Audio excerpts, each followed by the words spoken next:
And we're live. Welcome to another exciting edition of the Ricky Dick Bullshit Podcast, Season 3, Episode 3. We can host with the most, the podcast god, Superfly Johnny Lee. And tonight we got a fantastic night for you all because we're getting ready for XCF Winter Kombat, March 7th. And we got two people that are going to be involved with that show. Two people that are going to be taking on several people in this tournament. We got to my left here, Brandon Valor. What up? What up?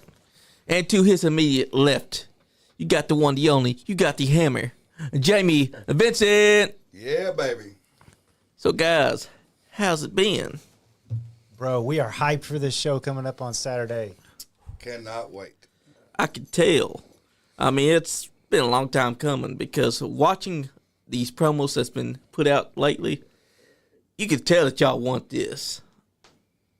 Oh, yeah, it's going to happen.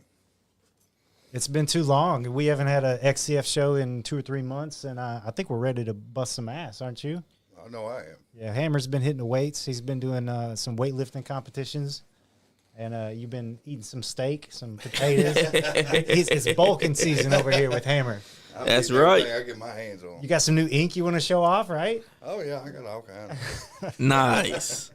I mean, sometimes you got to do that when you know that show's right now waiting, and then finally it comes back. Yeah. And you're already salivating at the chance to get your hands on your opponents. Tell us who you are facing. And not only that, we get a chance to go for the heavyweight championship, the XCF heavyweight championship. Yeah. Which is Satu Jin right now, but it won't be for long. I was there when Satu Jin won it. That's amazing that he has held on to it this long. But like they say in wrestling, things can change on the fly because you never know who you're going to be facing that is tougher and badder than you. And with this tournament coming up, it could be literally anybody. That's right, because there's so many people that's right now inside the tournament that want a chance to go after Satu Jin. They want that title, especially guys like Madman Pondo, Draven Lee, yourself, Brandon Valor. The list of names that's on there is tremendous, like Charles Colton. He wants a chance to come after that title too. Zodiac. Omega. That's right. Charles Colton doesn't need any more titles. He's already got 3 championships, and his ego's big enough as it is, okay? I think we ought to take a couple of his that night. Yeah. That's true, because he's got 3 of them. He don't need more than 3. I mean, he's just fine being the champ. I don't see Charles Colton getting past Satu Jin anyway, so we don't have to worry about that right there. He won't get past Zodiac. No, he ain't getting past Zodiac either. Exactly. But I saw his promo, and it was kind of different from the ones that I've seen him cut before. He was all calm, serious, saying, Zodiac, bring your best. Become the Zodiac that I know that you can be. It's almost like he's tempting Zodiac to come back with the fire that he was when he wore the mask. Yeah, he's doing the whole Mad Taylor thing, which, that makes me nervous. Anytime a man comes to the ring with a 6-inch spike, you don't want to get on their bad side because he'll stick it up your ass. Yeah. You know what I mean? And he also tends to walk and he'll poke you with it. Yeah. He'll show you that it's really sharp too. So you just know, you never know what he's going to do to you. I've seen some of the new things he's been pulling out lately, and it's pretty impressive. Yeah. When he was wearing the mask, you thought that was impressive. But now that he's unmasked, he's been whipping out things that you never thought that Zodiac the man could do. He's been bringing back classics that I've not seen in years. That's a wild thing. And one of y'all could end up facing him inside this tournament. Think about that. Well, we both got history with Zodiac. I faced him back when he was under the mask, not as the Mad Taylor or whatever, but we go way back too. Zodiac was one of my first mentors in pro wrestling. He taught me the most out of any of my trainers. So I would love the chance to get in the ring with him again. Just no sewing needles allowed. We're going to ban those from ringside. You know what I'm saying? This coming from the guy who used to pack a chain everywhere he went. Speaking of the devil, look at the chain around your neck and your wallet chain. Shit. I mean, y'all got some opponents of your own. Why don't you tell us about that? Well, Hammy, you go first. Man, that goes way back, man. We had probably the longest feud in XCF. It seemed like we beat the crap out of each other every week. Oh yeah, me and him, yeah. We wound up coming to an end, and WCWO home place up there in Indianapolis. Indianapolis, yeah. We had a dog collar match, and yeah, it was pretty bright. As one would do, a dog collar match will end it all. Yeah, I bit off more than I could chew because for about 10 months I kept attacking Hammer with this chain, and then they booked us in this dog collar match, and he wound up jackhammering me through a table, and then off the side of the ring. Off the side of the ring, and then at the end of the match, he takes the chain and puts it in my mouth and pulls back on it just as hard as he could, and I had to tap out or I was going to lose my damn teeth. That's you know true. I mean, so I want to add something to that. I don't know if you remember this. We was outside the ring, and the way it's set up there, the guardrail it's made out of wood, so it has like a ledge on it all the way around. Yeah. So we was outside fighting outside the ring. I turned around, and there's like a half-eaten ding-dong or whatever it was on his leg. So I grabbed it, and I smacked the shit out of him with it. Fucking shit went everywhere. Yeah, you want to talk about, like, disrespectful is to get his open hand slapped, but he had, like, a chocolate muffin or something and smacked me. So not only was I bloody, but I had frosting and shit in my hair, chocolate frosting. And then I lost the match, too. Like, shit. I mean, you were basically asking for it. I mean, you spent months attacking him with the chain, and you had to have known in the back of your mind, please don't book a match where this is going to be used because it's going to be backfiring on me. That's where the whole dog collar match come from, because he was always bringing the chain to the ring. Always attacking me with the chain. So, okay, you like chains? Let's play with chains. That's right. And then he got to taste the chain inside of his mouth. Well, and a ding dong. the man outweighs me by 70 or 80 pounds. I thought I had an equalizer in a chain, and it came back to bite me in the end. That's true. So let's say March 7th, who are you facing in Winter Kombat in round one? Round one, David Douglas. Oh, David Douglas. Okay. Yeah. So Douglas. He's a newcomer to XCF. Yeah. He's been wrestling with TCW, I think. Didn't he say he was going to Larry's school? Yeah. So David Douglas used to wrestle here in Kentucky under the name Raziel. Yeah. A long time ago. And he's been off for a long time, and he's making his return at XCF Winter Kombat. And he drew Hammer. So, personally, I don't know much about it. Mm-hmm. Yeah. So, I don't really know what I'm walking into, but I know when I walk into a match, it don't matter. Ooh. You're awful confident for never having fought this man or even shared a locker room with him. I haven't fought a lot of people for the first time. True. You start to learn everything that you need to know once you're inside that ring with them. Hammer ain't afraid of much. Let's just put it that way. I could tell because I've seen the man at XCF back in 2023 because I was there. And then at Paul K5, I swear that the Hammer was there as well.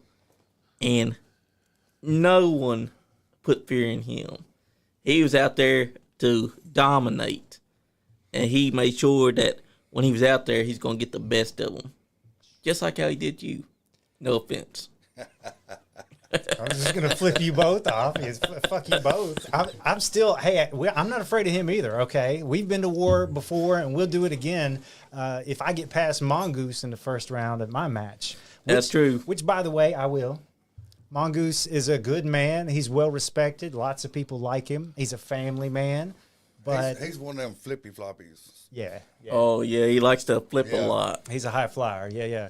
I've seen him do some real impressive stuff, and for being I'm not saying nothing's wrong with it. Nah. It's just not my style. Yeah, sometimes I've seen you do a moonsault, and I know it doesn't end well.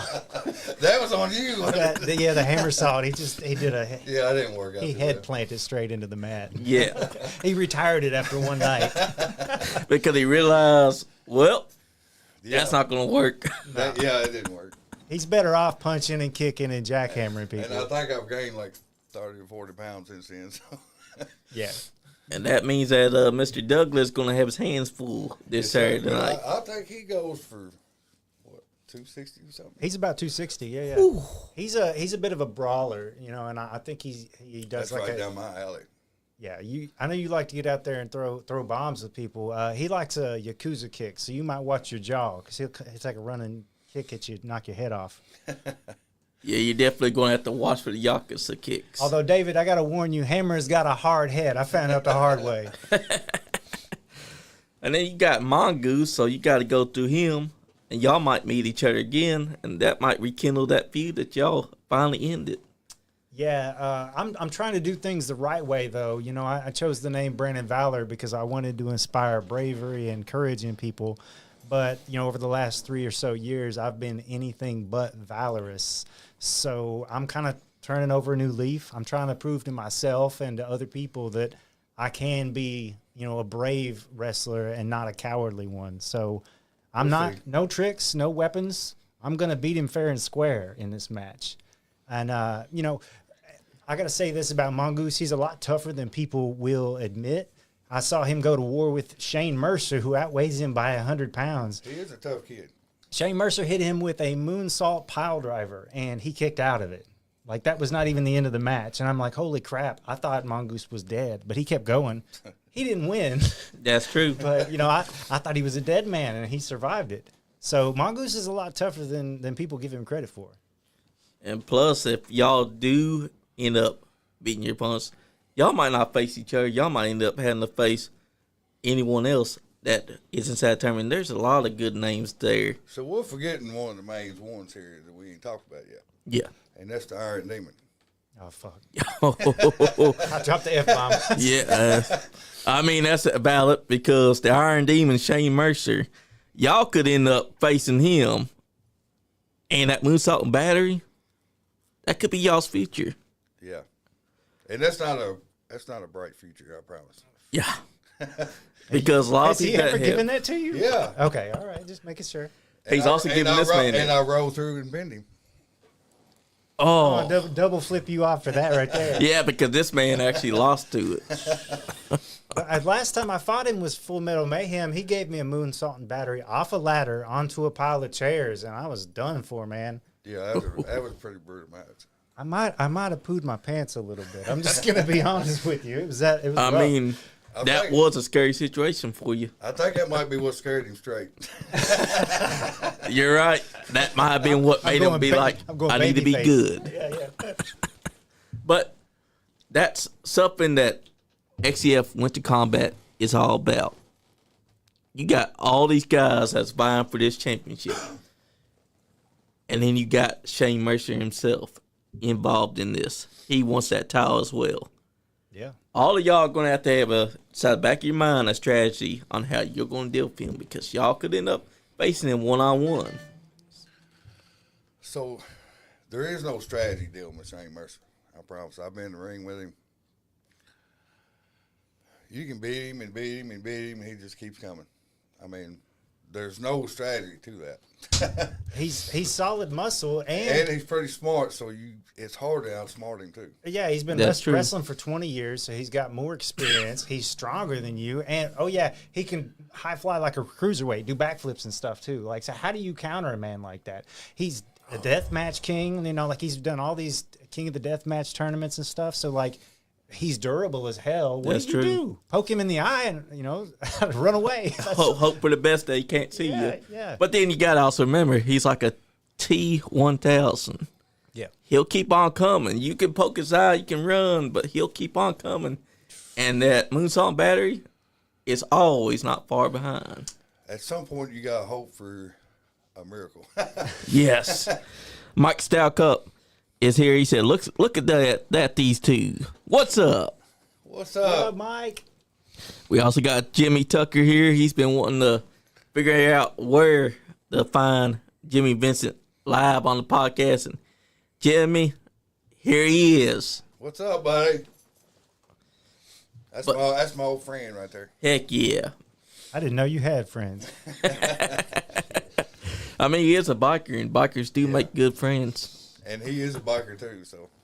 Heck yeah. And then Winter Kombat is not that far right now. Bro, we're a week away from We're less than a week away. Yeah. Yeah, it's coming up.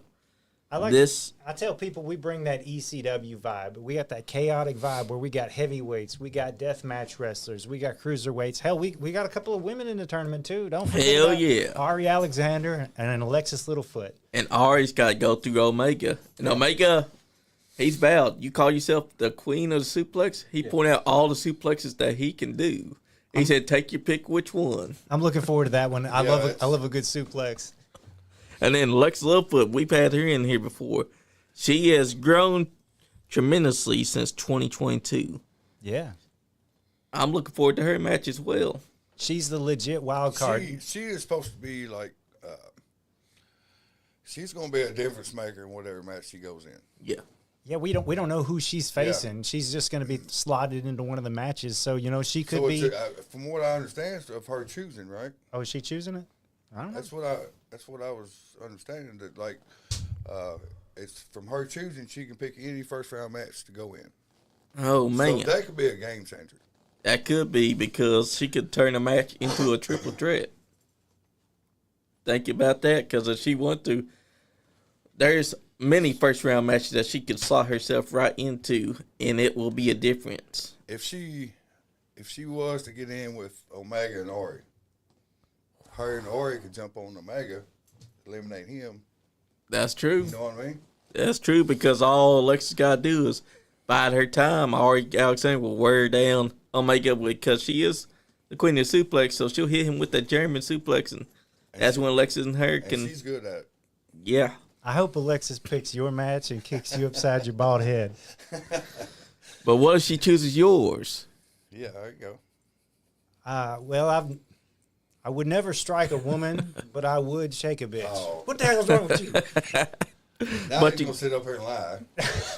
Hey, it's anything goes. Like, we got to understand, anybody stepping into this tournament is doing it of their own free will. So it's a pro wrestling match, and it's going to get physical. That's right. That's how it's supposed to be, because in pro wrestling, things can go wrong anytime.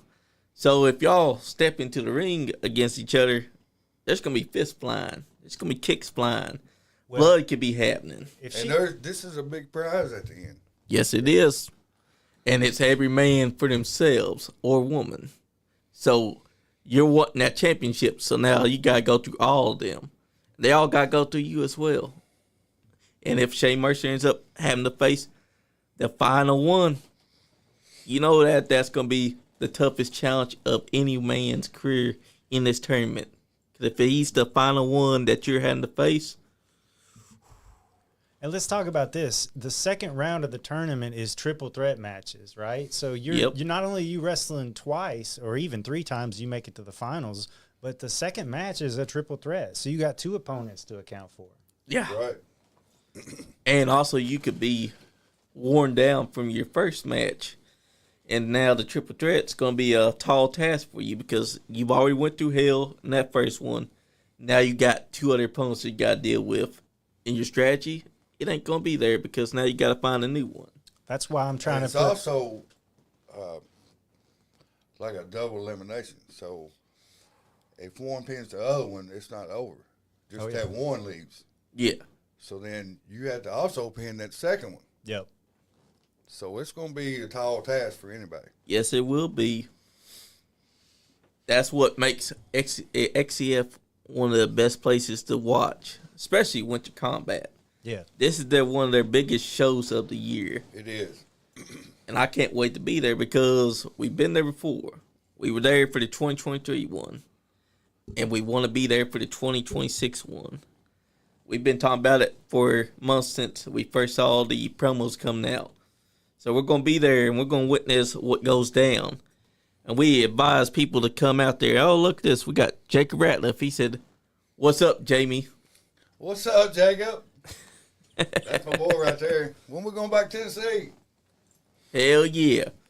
He's another great one that's been on the show before. One of the best people that I've ever seen inside the ring is Jacob Ratliff. Look, we was going down to Tennessee, me and him and Juicy Jimmy. Yeah. Was going down there to Cooter's place. I think it's PWA. I think it's what it is. So they put us in the match. I think it was me and Colton. No. I think it was me and Colton against Jacob and Juicy Jimmy. Yeah. So Jacob rode with me. So Jacob's the quietest person. Like, he sit back there, slept most of the time, didn't say nothing. Whole time in the locker room, don't say nothing. Yeah. I'm saying good dude though. We get in this ring and he goes absolutely nuts. And I'm like, where in the fuck did this come from? But no, great dude though, awesome wrestler. He's also got some great moves because I've been sitting this some live.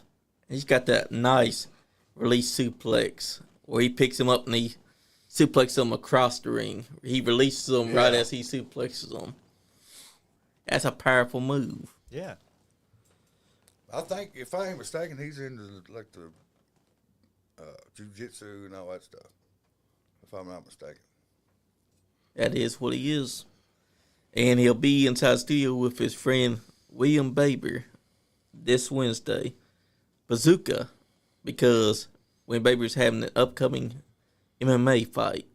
And we're going to be promoting that as well. Okay. Oh, okay. But that's how XCF is. To me, I think of it as like the new ECW because you got all the craziness that ECW had. You still got the mix of light heavyweights. You still got your mix of cruiserweights. You got your powerhouses. You got your death matches. You got so many things that you can go and see, and it's mostly for everyone. And there's so many badasses too on the roster. And you never know what's gonna happen. Exactly. Especially because one night I was there when Nick Depp and his girl Mercy was there. Nick Depp was always talking crazy. He was with Satu Jin, and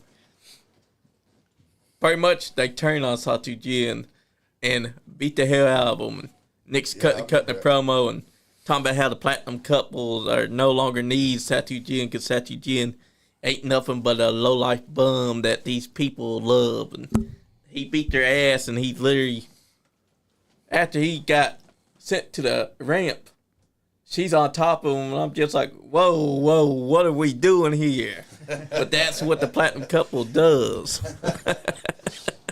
Yeah, shout out Nick Depp. I mean, he's very entertaining dude. He is. He is. We've had him inside here with John Gilbert. They would say, he's hardcore. He's hardcore. Yeah. And I'm just like, wow. But that's him to a T. And that's what we're getting March 7th, this Saturday. Is that you got all these matches. You got the first round. You got the second round. Third round.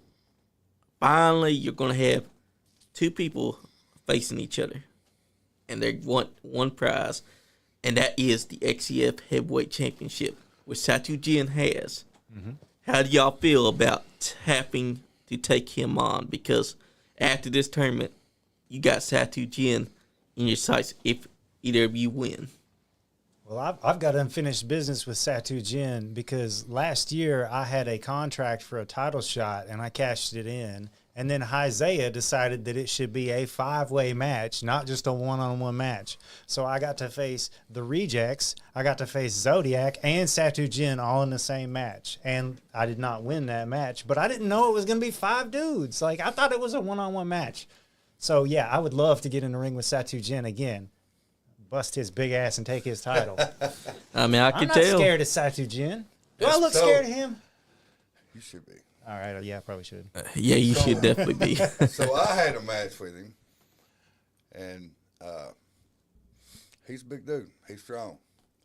I thought we was gonna be cool. So he picks me up after he beat me. Yeah. And then beat me again after he done won the match. So I never really got no explanation or retribution or nothing after that. I'm a big boy now. I go to the weight room for a reason. That's right. So Satu, if you want some of this, you better. It's not gonna be like last time. I promise you. Exactly. Like, there's so many matches on this card that could end up facing Satu Jin. Satu Jin's got to have inside the back of his mind. He's got unfinished business with both of y'all, and he's got unfinished business with a lot of people that's inside this tournament, and a lot of newcomers that want to take him on. They're going to be needing to have a good head about them because Satu Jin, he ain't no slouch. No, he's no slouch. He's a tough boy himself. I've actually witnessed him. He's also on the deathmatch scene, too. Yeah. Yes, he is. So You see a lot of pictures of him bloody as hell, just enjoying it with a big old smile on his That's face, right. too. He loves the violence. And think about this. Madman Pondo is in this tournament. What happens if Madman Pondo goes on to face one of y'all? I don't really want to fight Pondo, man. He's a deathmatch legend. I've seen him take a cinder block and set it on somebody's balls and smash it with a sledgehammer. So Brandon Valor doesn't need that in his life. No, sir. It sounds like you're scared. No, I'm not scared. I'm cautious. There's a difference. Now, anyone else would have loved the opportunity to be inside the ring for deathmatch legend like Madman Pondo. I would love it. I would love to actually have an actual death match with him just to see where I stand. But as far as being, across the ring from it, XCF, I have no problem with it whatsoever. Exactly, because Hammer wants that smoke. he does, I take all because smoke. Madman Pondo's already made it known. He don't care who it is across from him. Yeah. Whether it be Satu Jin, whether it be a guy like Draven Lee, who he's taking on March 7th. Hey, let me tell you something. Draven Lee ain't no slouch neither. That's true. And Draven Lee has done death matches as well. He has been doing this for 20 years. Oh, yeah. And he's a big boy, too. Yes, he is. And this Saturday, he gets to take on the legend himself inside that ring.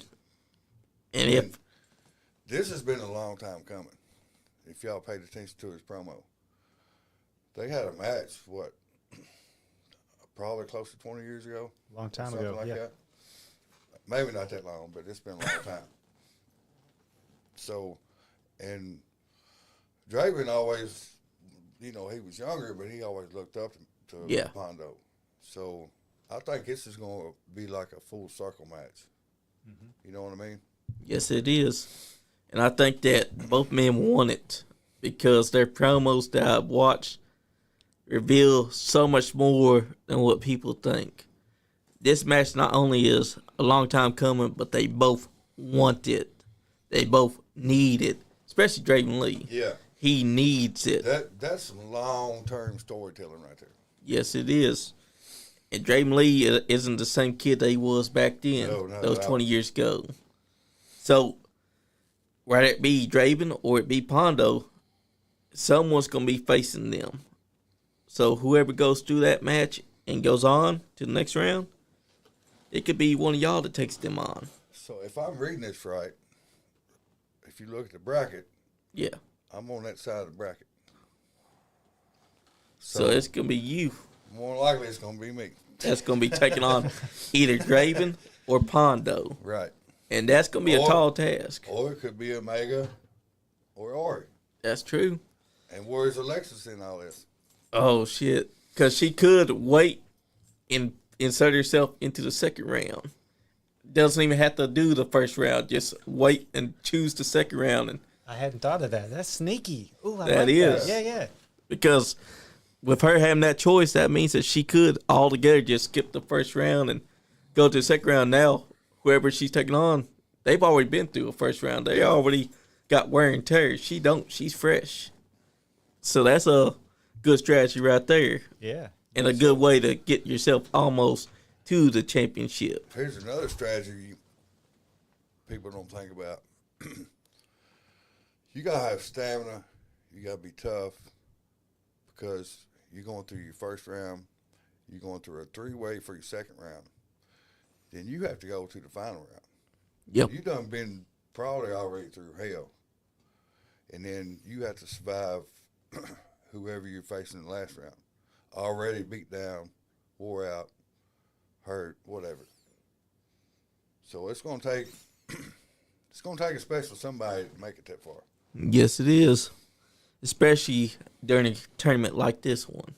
This isn't like a regular tournament where the second round would be a normal one-on-one match, or the third match be normal as well. This is XCF Winter Kombat. This is where the matches are shook up. The first rounds are going to be one-on-one. Second round is going to be triple threat. And then the final match is where the people are going to determine who's going to go on to finally take on Satu Jin. And Satu Jin, he's going to be looking at y'all. He's going to be watching these matches. You already know that. Yeah, that's something to consider. Is Satu doesn't know who he's fighting at the end of the night. Yep. You know, he's got to prepare differently for Brandon Valor than he would Hammer or Shane Mercer, for example. That's right. He's got to study those tapes. But he does have the advantage that his opponent has been through multiple matches. You know what I'm saying? So that's right. It's hard to prepare. It really is. It's like Street Fighter or Mortal Kombat. He's Shao Kahn at the top of the he is. totem Well, or whatever. even for one of us, from the first round to the second round, if I win my first match or whoever wins their first match, I'm sitting in the locker room, or they're sitting in the locker room thinking, who's it going to be? They don't know. They won't know, and then next thing you know, y'all are in the match together. Exactly. You have no time to prepare.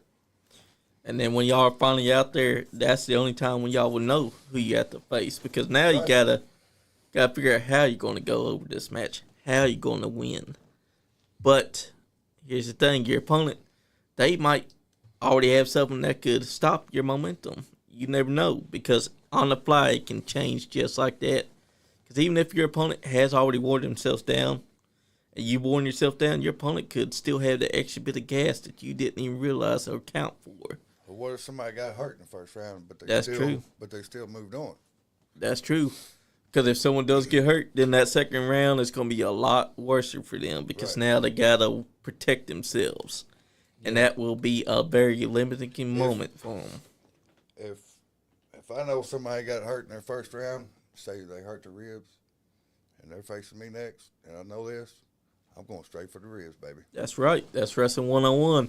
Just if like they're a buffet, injured, he goes for the ribs. Exactly. I'm just saying. And if their arm or their leg is also showing hurt and they're not doing a good job, any body part will be attacked, because that's wrestling 101. That's something smart. You got to watch and pay attention to how your opponent is holding their body. If they're holding their body, that's when you know, yep, go time. I'm seeing blood. Yeah.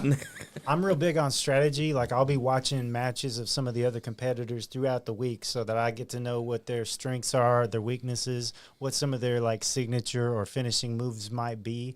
You know, I'm real familiar with some of these people, but, like, I've never been in the ring with Ari Alexander, for example, you know, so I need to know what kind of suplexes she's going to be throwing at me. I've never faced Omega in a one-on-one match, for example. You know what I'm saying? Yeah, just like with David, I have no clue about this cat. He's just now starting to come back, so it's hard to find any, much footage on him. So I'm going in blind. That's true. You'll figure it out when you're out there, though, because sometimes that's the best way to know what your opponent's about. Maybe you might be a hard hitter compared to him, and he realizes too late that you got his number.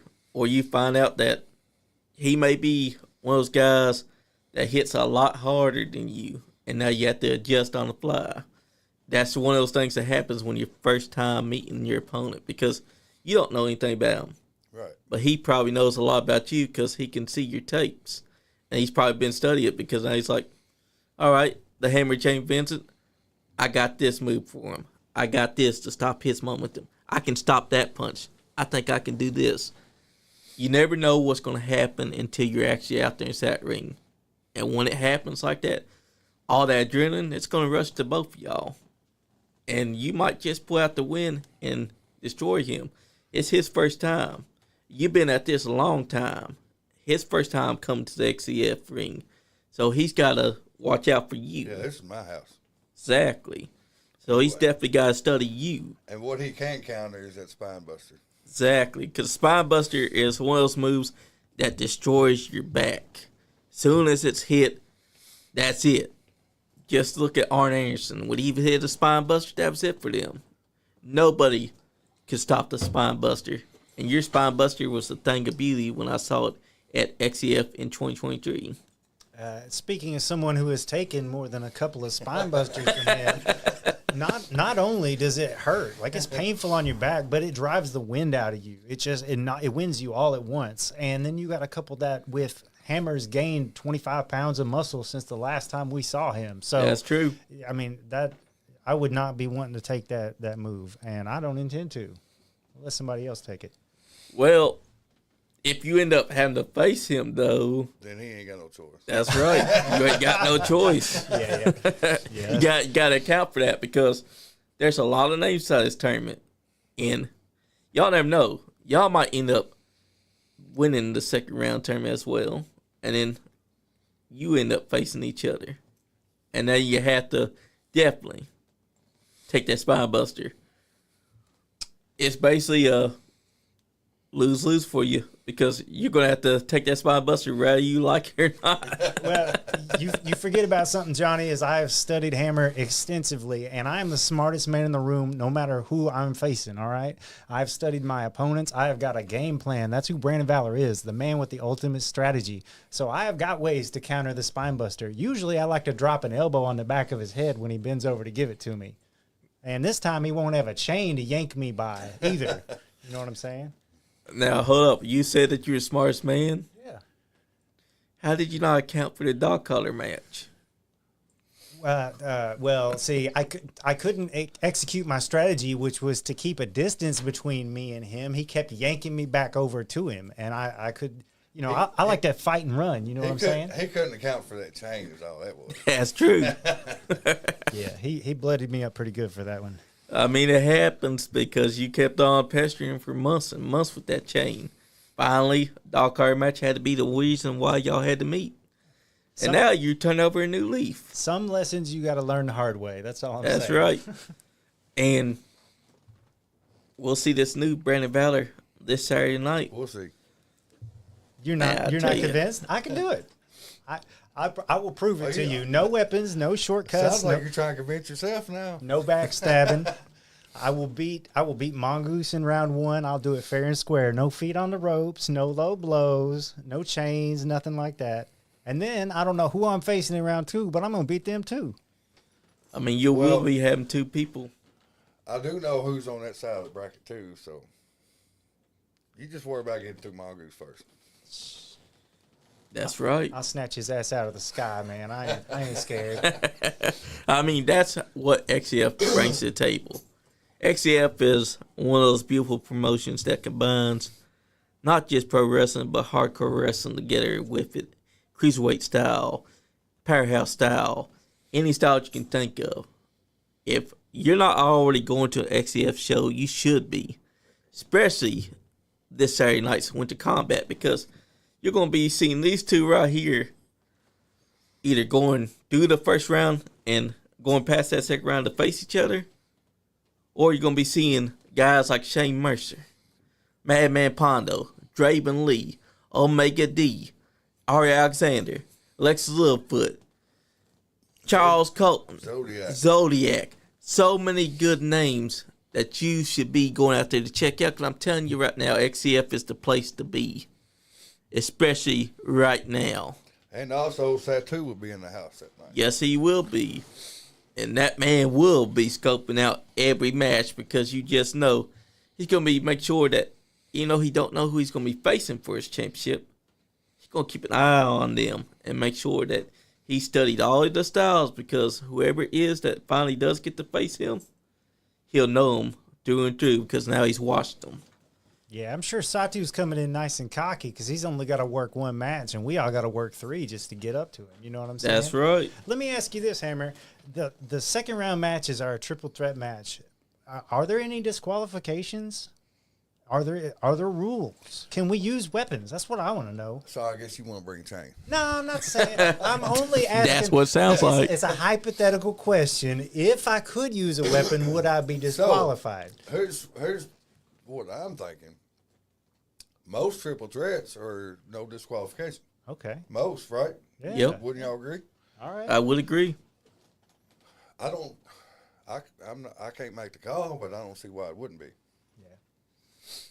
I might just bring some bear mace and spray it in your eyes.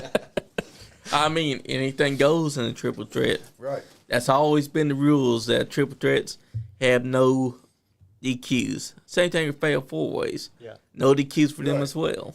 I tell you what, if I fight Omega, I'm stomping them toes. He doesn't wear boots. Even Toe stomp all the way. even when I was the Destroyer champion, Yeah. every Destroyer champion match was no disqualification. It don't matter if it was just me and another guy or whatever. Yeah. The point of that title was a Destroyer title. So there was no disqualification on no match. Exactly. And that adds a little bit more layer to it, because once y'all go to the second round and it's trip threat, there's no DQ. So you can use a weapon. You can figure out a way to maybe take the turnbuckle pad off and use the turnbuckle to your advantage. Y'all do know Madman brings a stop sign to the ring, don't you? Yes, I do. And also you also got to remember, he's always going to have that knife with him too. I've heard he's got a blade in his boot. Not only that, but he's got a baseball bat with a buzzsaw blade on it. Yes, Yeah. I was about to mention that. And he does like to use that buzzsaw blade a lot. I got to room with Pondo in New Jersey at a GCW show, and he told me to go up to the hotel room and get his weapon, that iconic baseball bat with the blade on it, the saw blade. And I'm just carrying it through this casino in Jersey going down to the GCW show, and I'm like, they're going to arrest me. I look like a fucking maniac carrying this bat around. Nobody said a thing because Jersey doesn't care. They don't give a rip. I mean, they're used to it. Mike said, "Bring Hammer a beer, a bike, and a beer. He'll let you advance after that." No, it's not that easy. That's right. I'm going to have my own beer anyway, so. Are you going to do a Stone Cold whenever you win? Just Oh, man. But yeah, you gotta think, if Madman Pondo does end up facing one of y'all inside a trip threat, he's got all those weapons: stop sign, his knife, and his buzzsaw blade. And he does love to use them. Also, cheese graters Oh, shit, yeah. and staple guns Staple guns, yep. and light tubes. And light tubes. Yeah, there's a lot of weapons that Madman Pondo gets creative with, and he does like to whip them out every now and then. Well, thank goodness he's on Hammer's side of the bracket. He can only pack so much to the ring, though. Come on. That's true. Yeah, true. You gotta make sure that wherever he's packing, you gotta counter to it, because he will be bringing his buzzsaw blade and his stop sign. I seen that stop sign literally almost take the nose off Angel Metro one night. Oh, he cracked her in the face with Man, that stop sign. I come out to watch the match, and Love Angel. Yeah, I was sitting right there, and he damn near took her nose plumb off, and I was like, oh God. Yeah, he crushed her with that stop sign. But man, she's tough. Yes, she is. She is. She's doing death matches now. And, Yeah, she fought John Wayne Murdoch Yeah. recently. Yeah, they did just like a week or two ago had Yep. a death match, right? So shout out to Angel Metro. She's a That's badass. right. By the way, Murdoch, you owe me a return match. Oh, Damn strippy. Last time I saw John Wayne Murdoch was at Paul K5. That was a damn good match, too. that's another death match legend, an Yeah. XCF original too. Yes, he is. And you know what? If he was in this tournament, how would y'all feel about having to face John Wayne Murdoch? Hey, I owe him one, so bring it on. What about you, Brandon?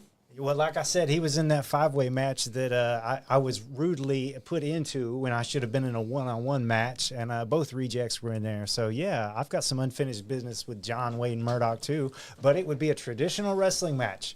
I'm going to beat him with a drop toe hold or something like that. Him and Bentley actually stole my title, actually. Oh, man. If you want to get down the nuts and bolts about it, but I bet they pawned it.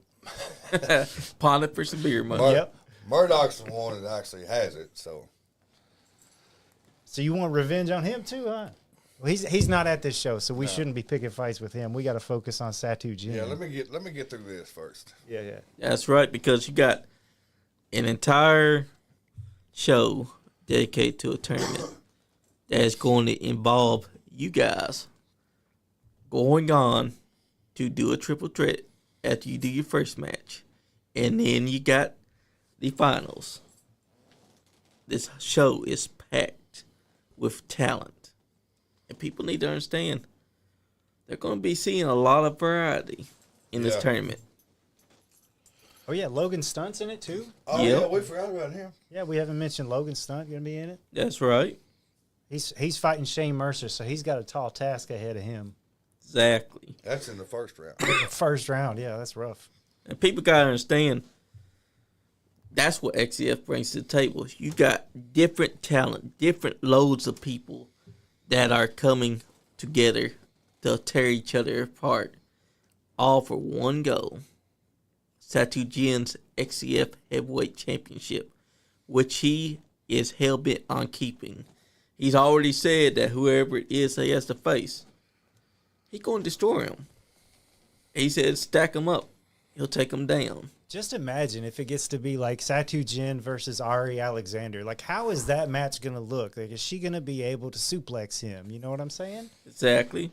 Or Alexis Littlefoot Or Alexis, uses her cash in to be the freshest person inside the second round, and she goes on to completely be able to face Satu Jin. And Yeah, she's got a real advantage being able to pick which match that she's in because she can pick somebody.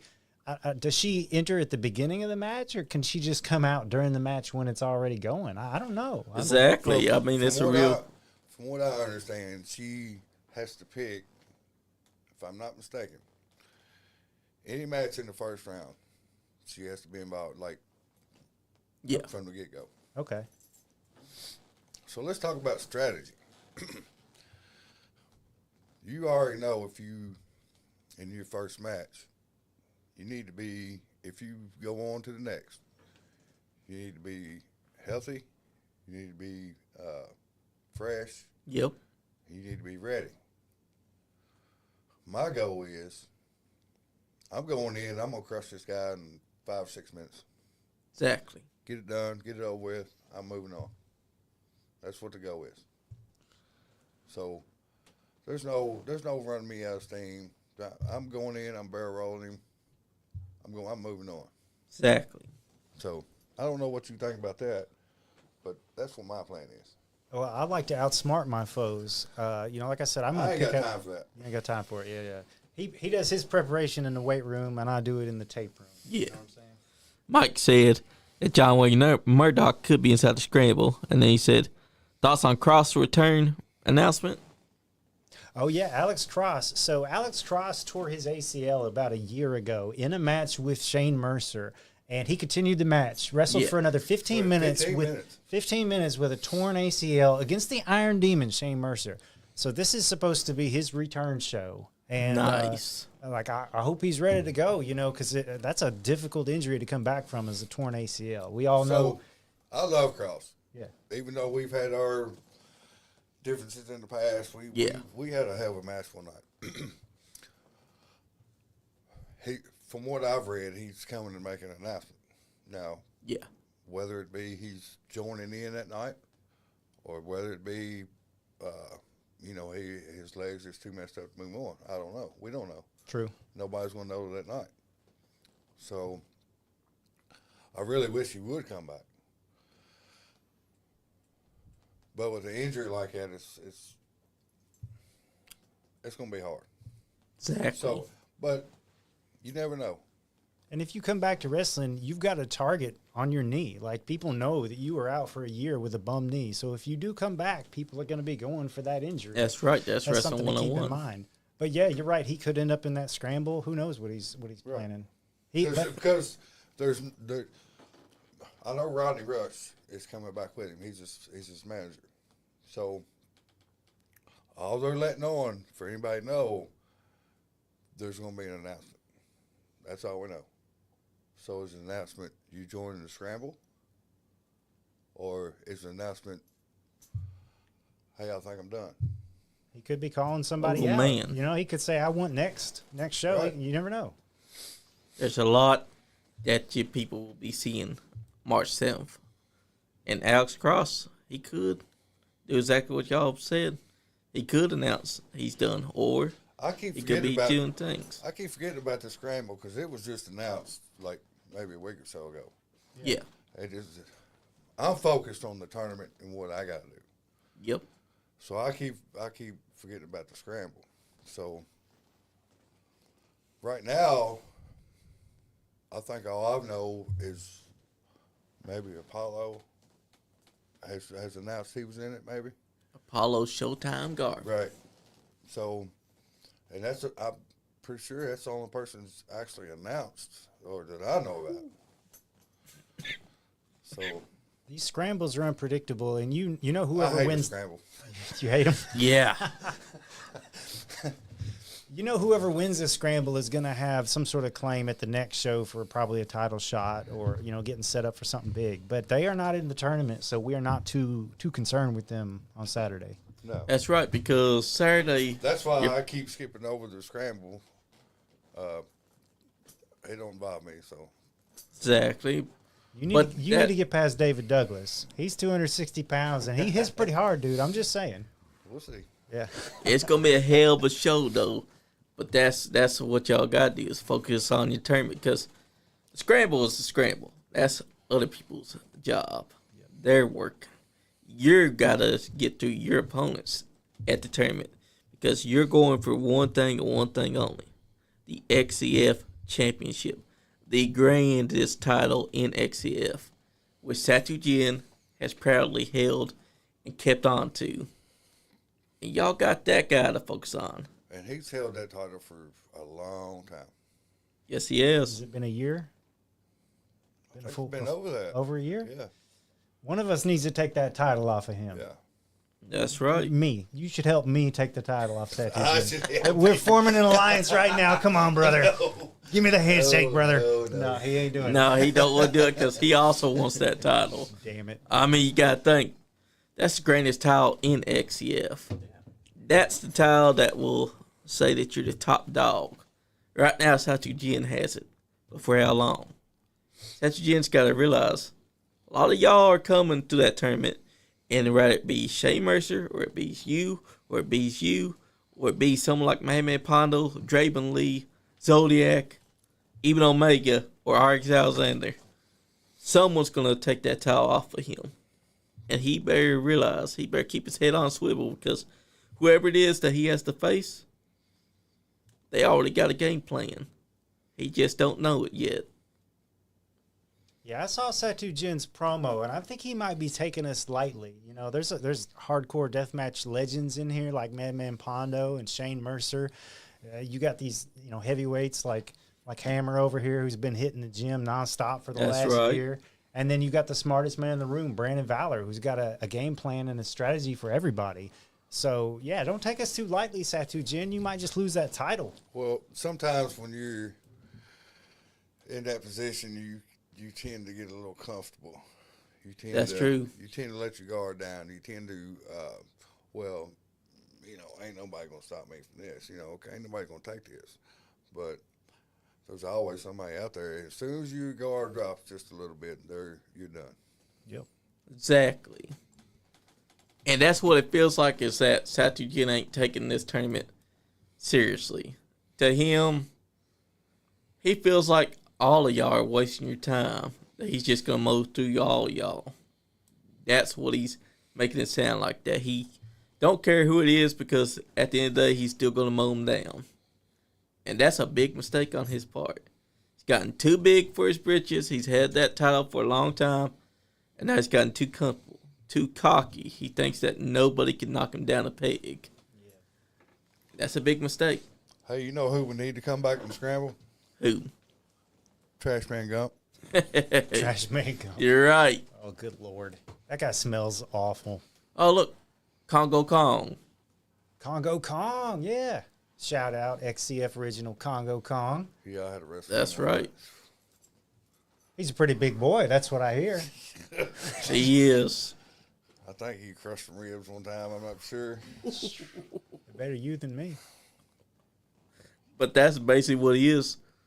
But you see, Satu Jin, he sent out his promo a few days ago. This is what he had to say.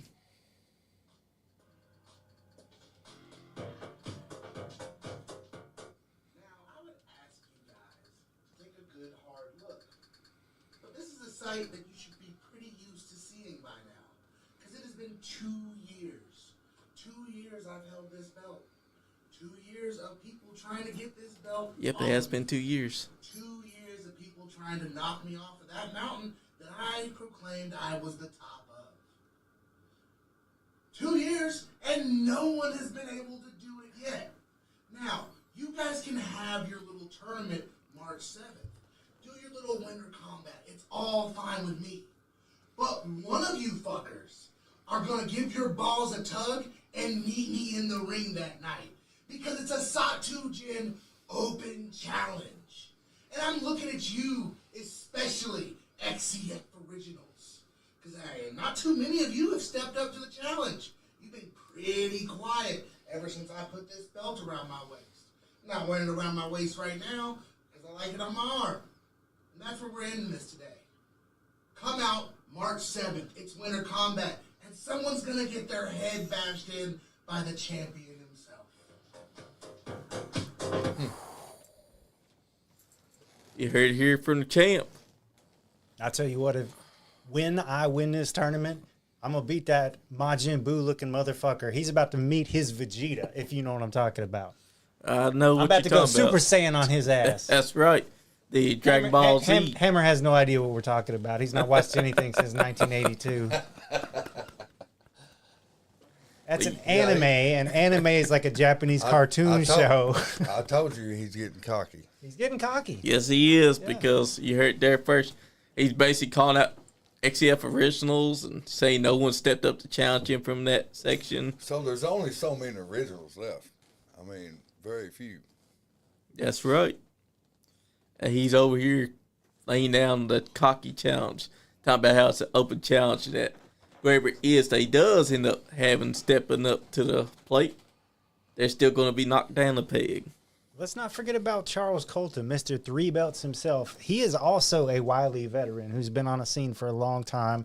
And Colton is another dude that, like myself, comes in with a game plan. He likes to take shortcuts, too. I will not be doing it. But I know Colton is just as likely to kick you in the balls as he is to throw a punch. You know what I'm saying? Yes, he is. He's not really the type that will pick something up and hit you with it. He will low blow you or something real sneaky, but not very obvious. I tell you what, though, I think Charles Colton has avoided a lot of the hardcore matches that we have done. He's avoided the blood and guts. Yes, he's a sissy. So what's he going to do if he gets in the ring with like a Madman Pondo? I mean, he technically has fought Madman Pondo before when him and his partner from the Creekwater Syndicate took on Yeah, you're right. Madman and Shadow Oh, yeah. Yes, back I in remember that. 2023. Yeah. And it was a hardcore because they beat Charles Colton and his tag team partner Trace from pillar to pillar. They took him all the way around the arena. Madman Pondo especially was taking it to Charles Colton against the wall, stop sign, everything. I remember that. That was a wild night. Yeah. I was there for that. That was also the night when Omega power slammed his opponent onto a bunch of chairs right there in front of the crowd. Tell you what. See, what night was that? Who did I wrestle that night? I'm trying to remember who you were facing as well. Is Alzheimer's catching up to you, old man? Because that's the first time when I saw Jamie. I'm going to get Vincent. spine busted here in the studio. Talk trash. I mean, we do hardcore matches inside the hallway. I remember that, though, and I can't remember. Can't remember who I faced that night. That was back inside December 7th, 2023. And it was Creekwater Syndicate versus Madman Pondo and his tag team partner Shadow WX. And they beat the hell out of Creekwater Syndicate after Creekwater Syndicate spent a long time talking their shit. Oh, yeah. That was a wild night indeed. He is shit talker So I do Skywalker. remember the following February, I beat Lord Crew for the Destroyer title. And I'm the longest. Well, I don't know about Murdoch's kind of ducking me. At one time, I was the longest reigning Destroyer champion there was. Yeah. And Lord Crew was no slouch here because Lord Crew, No, he wasn't. he's a tough guy too. Yeah. And he's been in Japan. He's done it all. You know what I mean? That's true. Yeah, I wrestled Lord Crew one time, and man, that dude hits hard. Oh, man. Oh, he does. Damn near knocked my head off. So I tried to throw powder in his eyes, and I wound up hitting the ref instead. So yeah. See, that's what you get for cheating. What, he outweighs me by 100 pounds. What did you want me to do? Be a man and take them on without no weapons or cheating. Shit. Okay. All right. I'm a changed man now. All right. We will see this Saturday night if Brandon Valor is as Valor as he says he is. But now to change topics. Enlighten us on what got you, Jamie Vincent, into motorcycles. Into motorcycles? Yes. Oh man, I've always been like the outcast, badass. I guess I've done my share of bouncing when I was younger. Tattoos, beer, whatever. I was always the the not really the cool guy, but the outcast, the bad guy, whatever. Yeah. So, I got into motorcycles and I always thought, fuck, that'd be cool, you know what I mean? All the leather and the fucking ripping up and down the road and, So, my first bike, people don't believe this, but I got pictures of it. It was a Honda Chopper. It was 8 foot 9 inches long. It took a 40-acre field to turn this motherfucker around. That's what I learned to ride on. Nice. And I like to think you were riding around on a Vespa scooter to start off. Can't you imagine that? A little pink scooter. so then I rode for several years, and then I wound up with another bike and then another bike. The bike I had before this last one, I've been in clubs. A club. I've been in a club. It's not for me. Nothing wrong with it, but it's just not for me. Yeah. I've met almost as many or more good people than I have anywhere in my life, bikers. Yeah. The Jimmy Tucker guy, he's one of my good friends.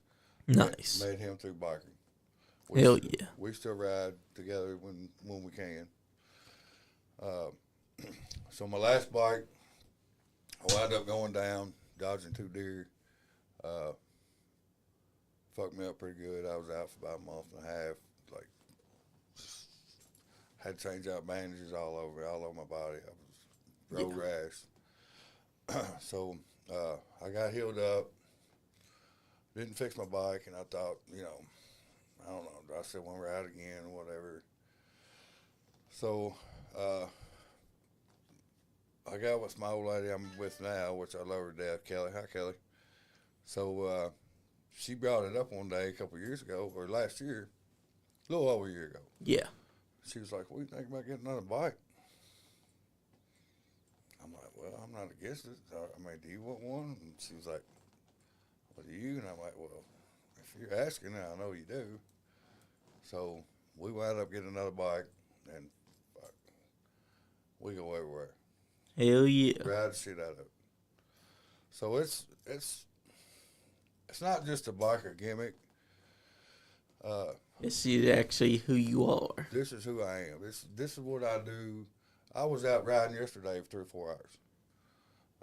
The leather, that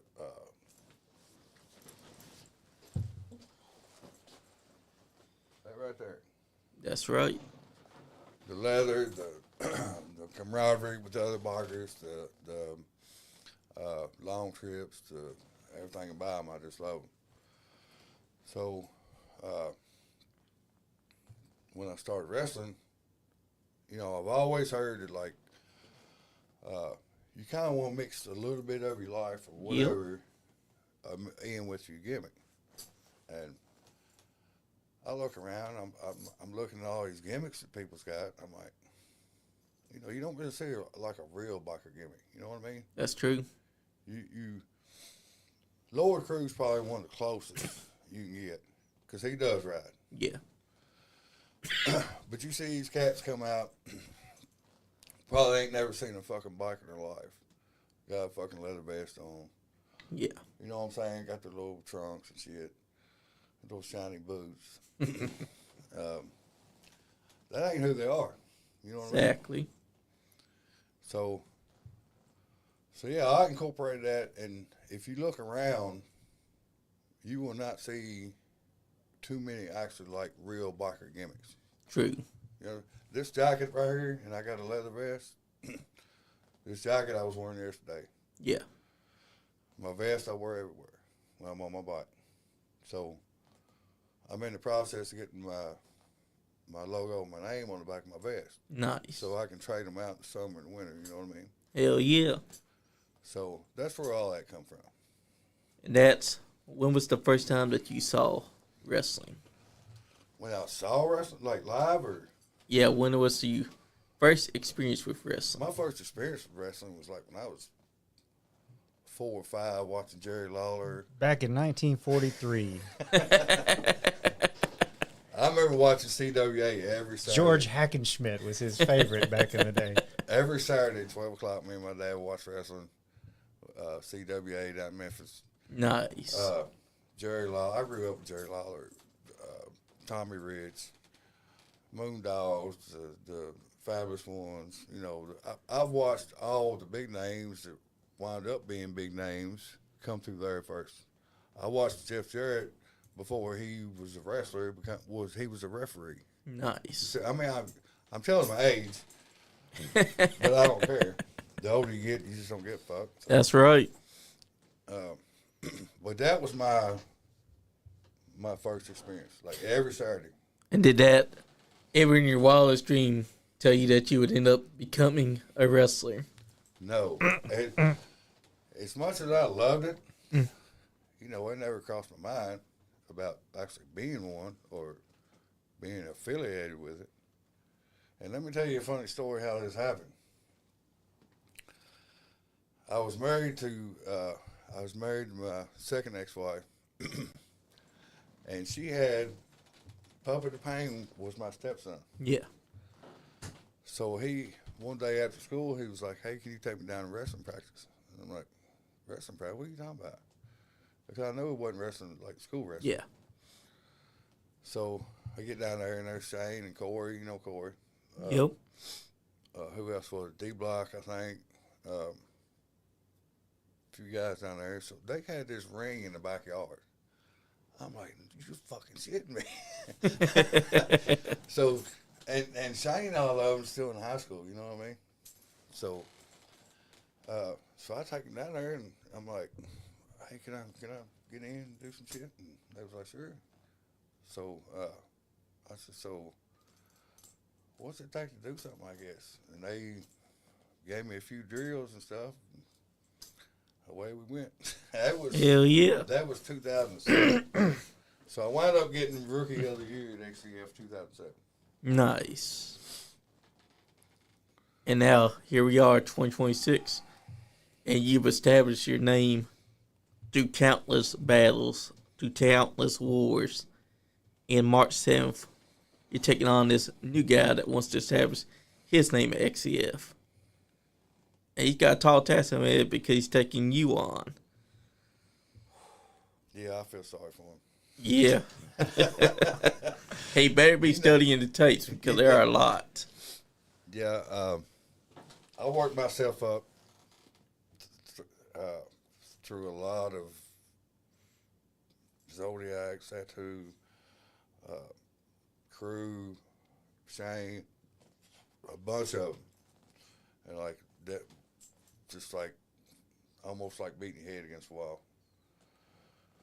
Eventually you start getting it, you know what I mean? And then you become the one that they have to come through. Yeah. That's true. So now he has his chance, but I'm going to go on and cut that off because he ain't going to do it. Yep, because he's got to understand, now that you become the gatekeeper, he has to try and find a way to push through that gate. Right. And if he can't overcome you, then he's already proved he's not XCF material. I'm not saying it's not XCF material, just not on this night. That's true. But you never know, he might have some kind of strategy that might push past you. You never know because... Well, I found out he does have a manager, so I'm sure I'm going to have to fight 2 of them that night. Yep, you're going to have to be strategizing on how you Right. can deal with the manager, because the manager's going to do everything they Yeah. can to mess with you while you're trying to mess with him. Right. It's going to be crazy. I asked the same thing with you, Brandon Valor. What got you into professional wrestling? Let's see. So I broke into the business with a guy named Mike Mondelli and Alex Zane, if you're familiar with him. I know him. He's a Lexington local. Yeah, and David Douglas, who Hammer's getting ready to face. We four were training at terrific Terry Allen's school in Lawrenceburg, Great Kentucky. guy, too. This was 2004, 2005, roughly, when I broke in, and that was where I went and did my initial training. And I was active up until about 2012.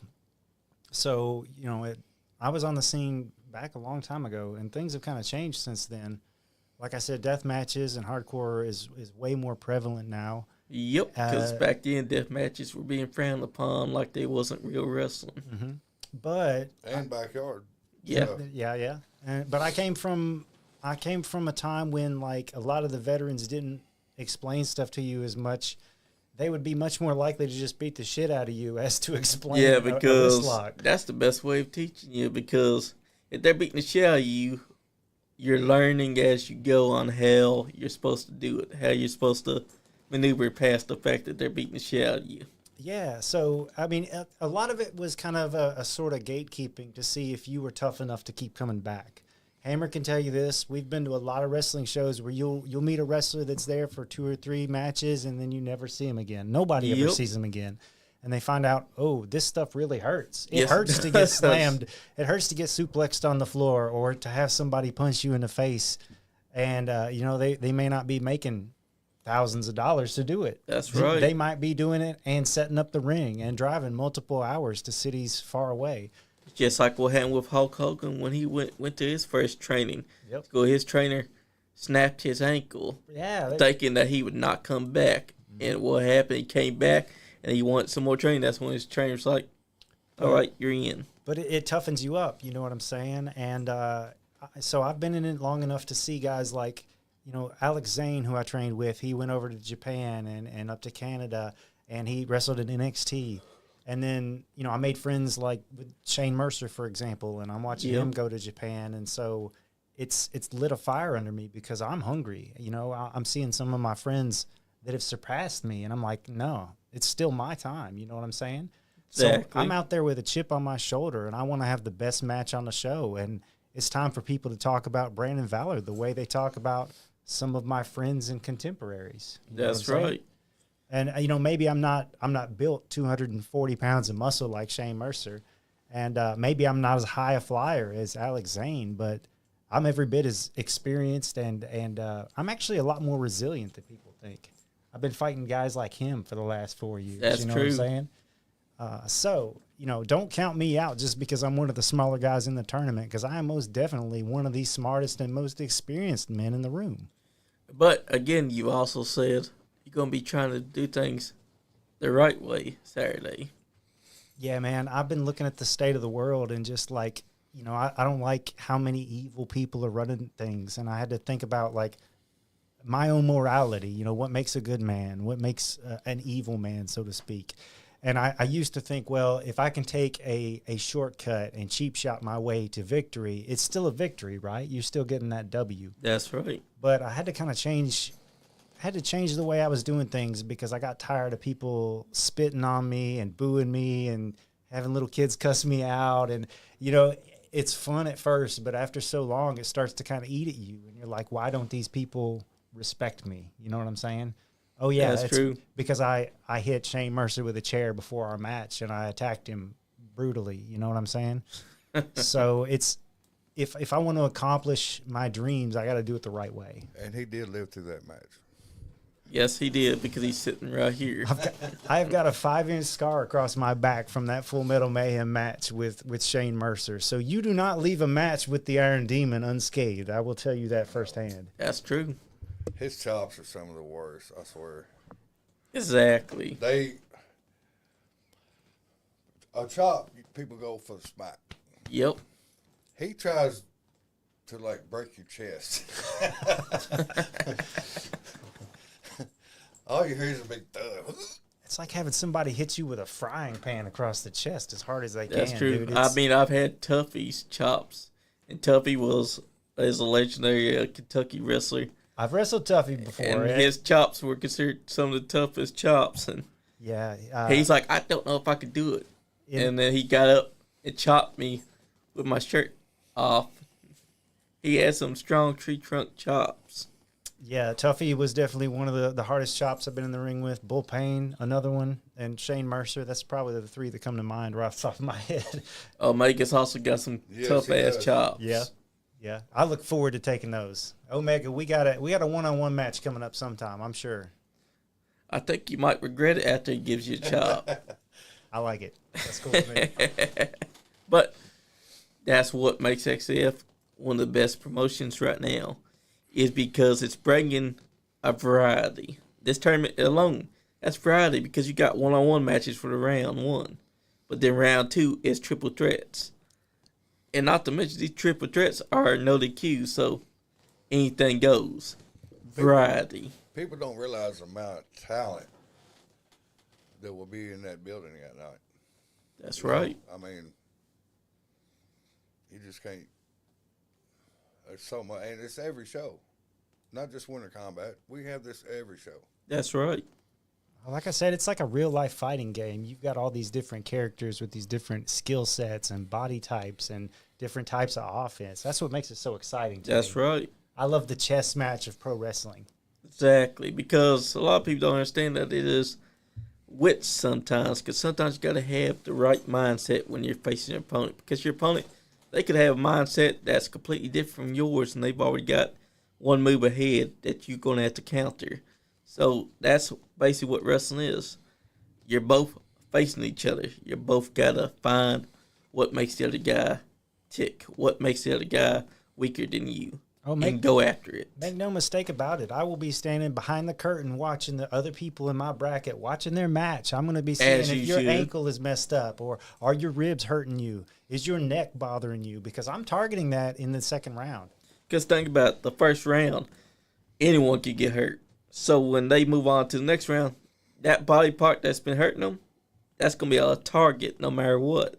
Because they're not going to be able to stop themselves from wanting to hold it, because it's so painful for them. And that's going to give their opponents the chance to just go after that body part and get rid of that person for the tournament. And that could be an easy win for them. 100%. And that's why this tournament's so fire, because not only that, after this tournament is said and done, you got Satu Jin in his open challenge. He's already said whoever wins this tournament, when they accept that open challenge, they need to come with their A game, because he's already thinking about knocking them down a peg. He said, grab your balls and step up, because he's waiting for it. He could get knocked down a peg, too. That's true. He's not accounting for that. He thinks that only he's going to be the one knocking down pegs. But what he's not accounting for is that his cockiness and the fact that he thinks he's been champion for 2 years means that nobody can knock him down. Right. But we have seen him get knocked down several times. So he's got to remember, you may be a big guy, but you can get knocked down harder than they all. He has gotten the spine buster. That's true. It could end up being you taking him on. And that spine buster could be a detriment to him. You never know. Because this tournament is all about different styles. Different styles come together.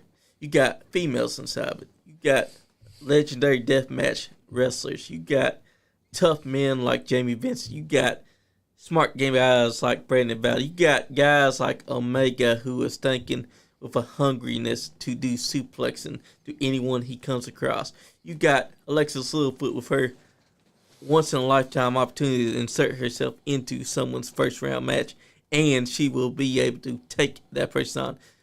Hell, she could even use the opportunity to wait until the match is started, insert herself while the match has already begun, and she could take out whoever's been the weakest of the two. And some wrestlers might hesitate. You know, if you're a male wrestler and you're in an intergender match with a female, especially one as talented as Alexis Littlefoot, and you hesitate, man, she may capitalize. That's right. Kick you upside your head and roll you up. Because there are some male wrestlers that will end up being in this type of match where they have to take on a woman, and their first thought ain't going to be about, I want to knock her teeth down her throat or punch her. They're going to be thinking, I can't hit a woman. My mama raised me better. Look, I wrestled Mickey Knuckles one night. Another deathmatch legend. Yeah. I have no problem hitting a woman. That's right. I mean, think about this. If Angel Metro had been taking on Shane Mercer and Shane Mercer just said that he don't hit women, he wouldn't be hitting her. Madman Pondo, on the other hand, he's going to be thinking, how's this stop sign going to feel against her face? Right.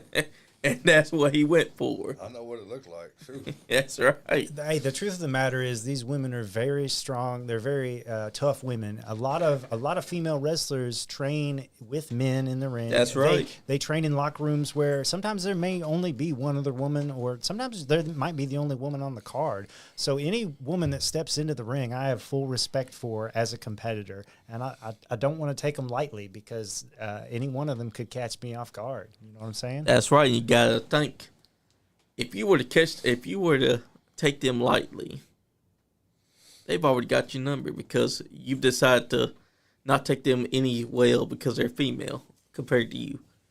But sometimes the women, they show out more often than the men. Absolutely. And that's a big thing that makes a difference between them because they're going to be coming to prove they can take as good as they can get. I've been knocked silly by a few women in my day, so I know what to be aware of. You know what I mean? I'm gonna tell you, Mickey hits hard. Yeah. And Mickey's one of those ones that was a true trailblazer. And her and Amazing Maria. I love Mickey. Yeah. And she's out there right now doing her thing. JCW, right? Yeah. Yeah. Y'all saw where she had her eyes. Yeah. That was brutal. But that's who Mickey Knuckles is. She'll come back no matter what. You can injure her, and she'll come back tenfold on you. She's tough as nails, man. Yes, she is. And XCF is the place. She was in the hospital not too long ago, and the very next weekend at another show. Yes, she was. Yep. That's how tough she is, and that's also why XCF is one of those places that I like because it mixes up deathmatch wrestlers with pro wrestlers, with female wrestlers, with cruiserweights, powerhouses, and multiple talents that you would not even thought about would get a chance against each other. I mean, we're seeing Charles Colton taking on Zodiac. Charles Colton is by no means as big as Zodiac, but make no mistake, he's someone that you can't take lightly because he fought Madman Pondo 2023 with his tag team partner Creek Roger Syndicate against WX, and they went to war with a stop sign and all that. So that man would be able to take on someone like Zodiac. He can handle Zodiac's moves. He can handle that toughness that Zodiac brings. Think about that. And he's slippery. Yes, he is. Slippery just like this one. Yeah. Yeah. Well, but that's the thing is it's not all about size. Sometimes it's about speed. Sometimes it's about game plan and intelligence. You know what I'm saying? Charles Colton's got 3 titles for a reason. You know, somebody has underestimated him 3 different occasions, and he's taken their belt. that's right. And then you got Shane Mercer, the Iron Demon himself. The man has had wars over the years. And this Saturday, whoever he ends up facing, no matter what, you got to believe. If it ends up being him versus whoever on this side, you got moonsault and battery waiting in your future. Not only that, but he's also got that power slam where he'll just toss you up, grab you, and slam you. Power slam. Yes, right.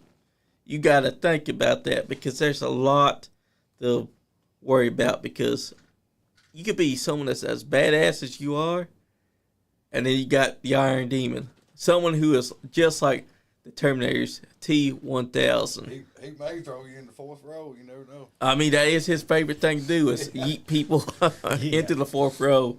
And he always tries to outdo that 4th row toss, too. He'll try to go for the 5th row. Here's something to keep in mind, though. Shane Mercer is a road dog. He is out every weekend doing these death matches, fighting some of the biggest and baddest dudes out there, right? But he is not invulnerable, all right? He is susceptible to injury. He is susceptible to damage, and he's been running hard for 20 years. So I know that if I get in the ring with him, if I target the right spots, it's like, targeting the boss fight where you got to stab him in that crystal. He's got weaknesses, too. That's true. Yeah.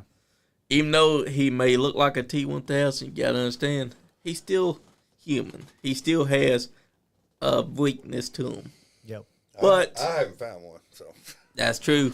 You got to find his weakness, Brandon Valor, before you can exploit it. His weakness is women, I'll tell you that much. I need to hire a valet. That's right. Get the valet, and he'll never strike you. I need to get the Godfather to come to the ring with some hose, and maybe we can distract him long enough. Because then he won't be able to attack you because he's got all these women that's around him. He's distracted enough for you to maybe pull out something on him and take him down. But physically, he has no weaknesses. Yeah, you're right. He's not shown any weakness to the body. Dude, he bench presses 500 pounds. Like, that's just insane. And he's also given Congo Kong, who is a big boy, moonsault and battery. So he is moonsault and battery guys that are damn near 600 pounds. Hamilton.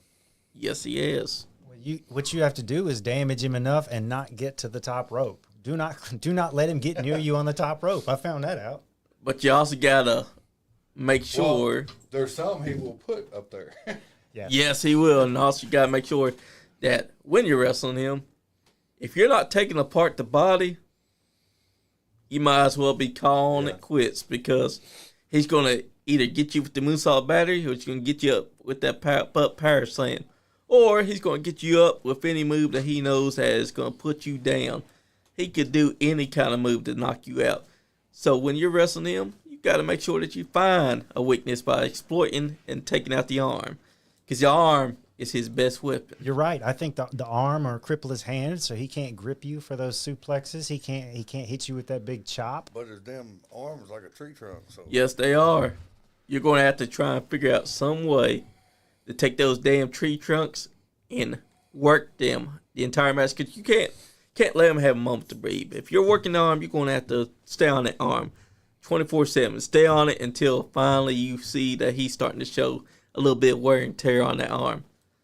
I think that whoever has to face him, they better be focusing on that strategy because if they don't, it's over with for them. You really know your shit, Johnny. You should enter the tournament too. That way you can fight him. I'm just saying, you got to take the arm because he's a guy with big-ass tree trunks for arms. Yep.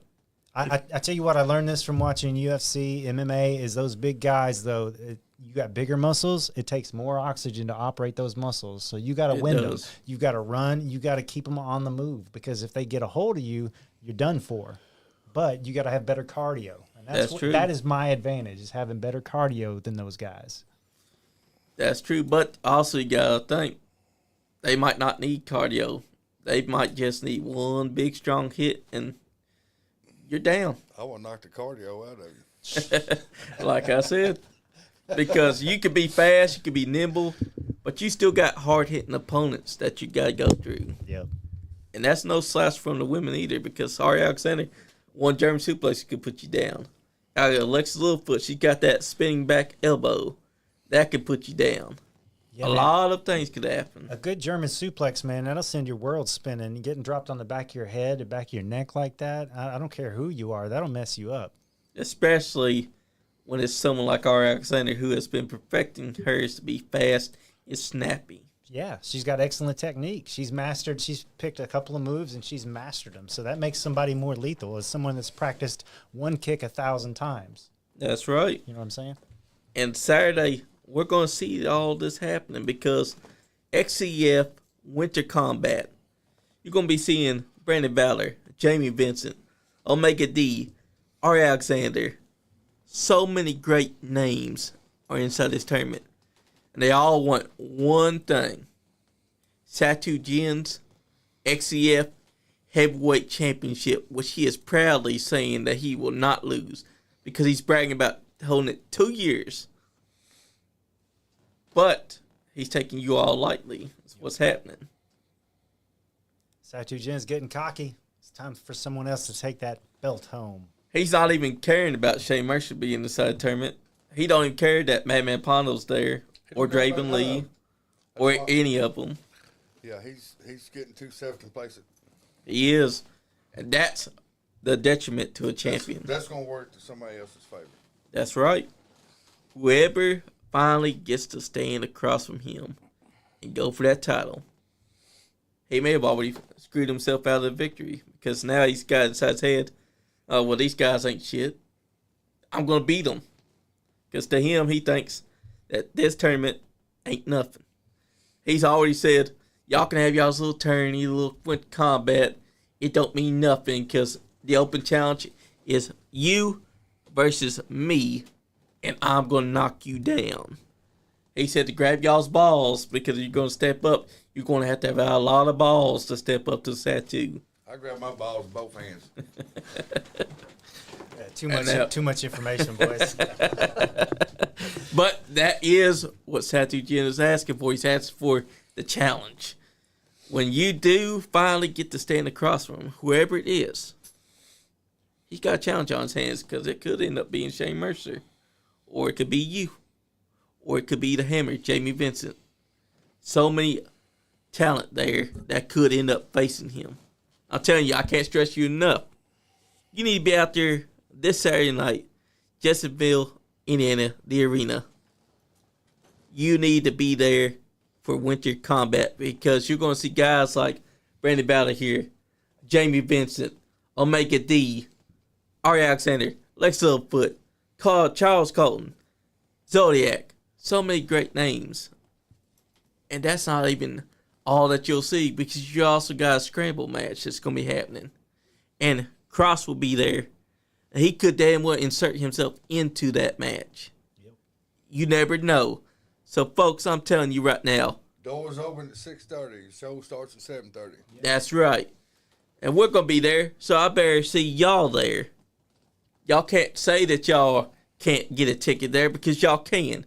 Because there's one thing that place like WWE can't give you, and that is cheaper prices, great action, and the fan experience of a lifetime. Also, Christina Harvey's going to have the best food there. Yes, she is, and I can attest. She always has the best. Say what y'all got coming up for the people here besides XCF. Oh, let's see, in April 3rd, Traditional Championship Wrestling in Old Ferguson Gym. I'll be going against Eric Porter down there. Nice. I know Eric Porter. He's a damn good one. So, let's see. After that, I got a bunch of fair shows coming up. I know I'm going to be July 4th at, I can't remember all my dates very good. It's all right. Hopkinsville State Fair. Nice. July 4th. And then I'll have all kinds of state fairs. I know I'll be in for sure, Mercer County. But yeah, all the county fairs, the festivals, all that this year. I don't know how many I'll be at yet, but there's gonna be a lot of them. Hell yeah. What about you, Brandon? XCF is it for me right now. I had been going up to JICW in Northern Indiana. I missed their show yesterday. They just had a show yesterday, so shout out JICW. I will be back. But lately, what I've been working on is a pro wrestling app for indie fans. So it's at wrestlingapp.com. I was going to give you some of my cards here. Heck yeah, check it out. We're building an app that's I'll show it to We're building an app just for wrestling fans to promote. Hell yeah! It's to promote indie wrestling. Promote, sell T-shirts, sell tickets to things, and it's smaller than Ticketmaster, smaller than Facebook or social media. It's just for the hardcores. You know what I'm saying? That's right. So yeah, if you want to check it out, we're doing a wait list right now, and hopefully the app will be out. Should be by the end of the year. Exactly. And not only that, but we got another event coming up in March. This one's pretty big. It's been going annually in Kentucky for a long time. March 14th, 2026. Horse Cave, Kentucky. The Caverna Super Show is happening. Super Show, yes. You're going to be seeing Hillbilly Jim for the first time in 27 years. We unite with Phineas and Henry O'Godwin. That's right there is what you need to go see, because I'm telling you right now, you're going to be seeing Jessie Belle Smothers. First time since her cancer battle. It's going to be inside the ring at the Caverna Super Show. You got TNA, OVW, and WWE legend Nick Eugene Dinsmore. He's going to be there. You got so many names from women's of wrestling that's going to be there. Amazing Maria will be there. You don't want to discredit her because she is one of the first women to wrestle there at the Caverna Super Show. You got to get your tickets now because there are still tickets for the general admission, and it is cheap, guys. You want an experience so great? All you got to do is get your money and go to Horse Cave, Kentucky, because I'm telling you right now, this is the place to be. Not only that, you got XCF this week, and then you got the Caverna Super Show. That's 2 big shows in March right now. So get your ass in gear, go get your tickets to the XCF show this Saturday night, and then do it again for the Saturday after that. Because I'm telling you right now, March 14th, 2026, Caverna Super Show in Horse Cave, Kentucky at the High School of Caverna. That's the place to be. Terry England and them do a great job. You got Brandon T. Wilson, Jimmy Walls, Triple Crown Wrestling, USWF. You got AMW, After Last Night Wrestling. They're all together on this. So, guys, go on out. Get your tickets. Enjoy some professional wrestling. There ain't nothing like a local wrestling event. Because WWE will always be here. I work for all AEW will be too. Great guys. That's right, brother. Because I'm telling you right now, you need to go out there and check them out. You need to support them. Because independent wrestling, that's where it's at. And there ain't no experience like XCF and UCW Caverna Super Show. So get your ass on out there. Hell yeah. Support indie wrestling. That's right, because indie wrestling, that's the place to be. WWE will always be here. Yeah. AEW will always be here. All those big shows, they don't need promotion. They don't need all that love. There's independent professional wrestling that helps breed the future of wrestling. Without independent wrestling, you have no future of wrestling because there will not be guys that are showing up. I mean, look at the big stars of WWE and AEW. They were all independent stars. They all came from the very foundation of wrestling, local wrestling. To me, I consider that the new territory days because you don't got the whole gatekeeping thing. You got the territories building up many, many wrestlers that could be the future of this business, that could have their name out there. Seth Rollins, Tyler Black, he started out in Ring of Honor when it was still just a local wrestling place. Now look at him. He's Seth Rollins. He's known as the visionary, all that. All these guys, they came from local wrestling. Independent wrestling is where it's at. So if anyone out there wants the true wrestling experience, you need to go to your local wrestling event. If you're out there and you don't realize you got wrestling, I want you to go look up if there's any wrestling place right there inside your state. And I want you to go there. I want you to buy a ticket. I want you to experience everything that you can and tell me later on inside the comments if you had a damn good time, because I promise you, by the end of it, that's what you're going to be showing love to, because you're going to think to yourself, damn, I've been missing out on the best professional wrestling that there is today. Because you'll see guys like him, guys like Jamie Vincent. You'll see guys like Madman Pondo. All these names, they are from the local independent wrestling scene. And no matter what they try to tell you about deathmatch wrestling, it is wrestling. It's a different kind of flavor for everyone. And you're going to love that too. Backyard wrestling, a lot of guys that came from the independent scene also started out there. So guys, do me a solid. Get your money and go spend it on local wrestling. Because this Saturday and the next Saturday after that, that's local wrestling. And they're going to show you what a great fucking time it is.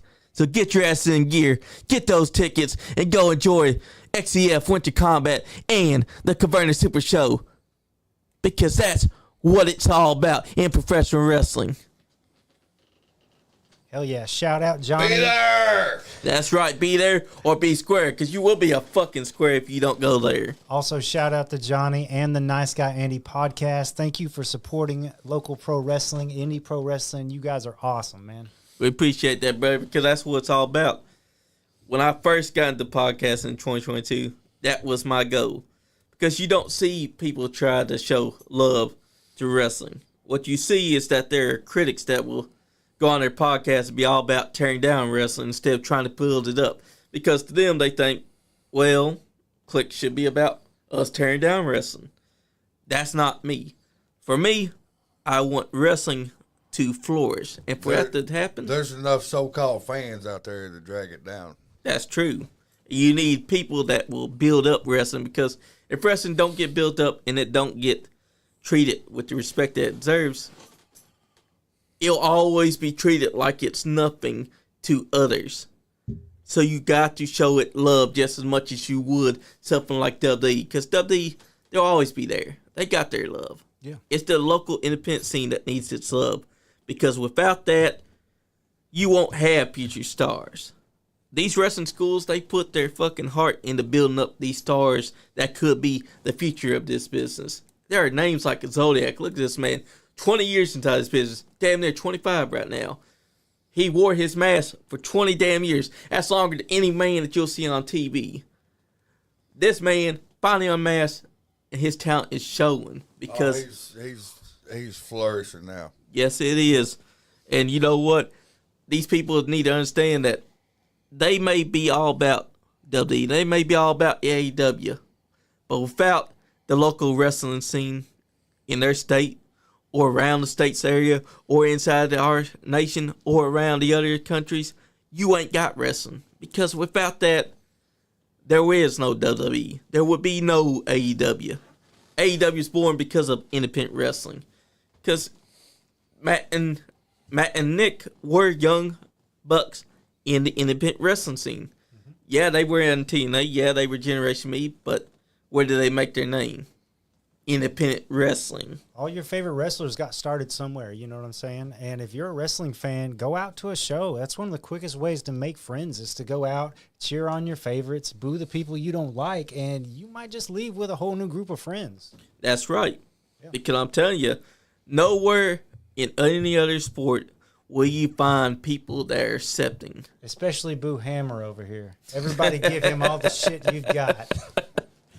But They can't boo me.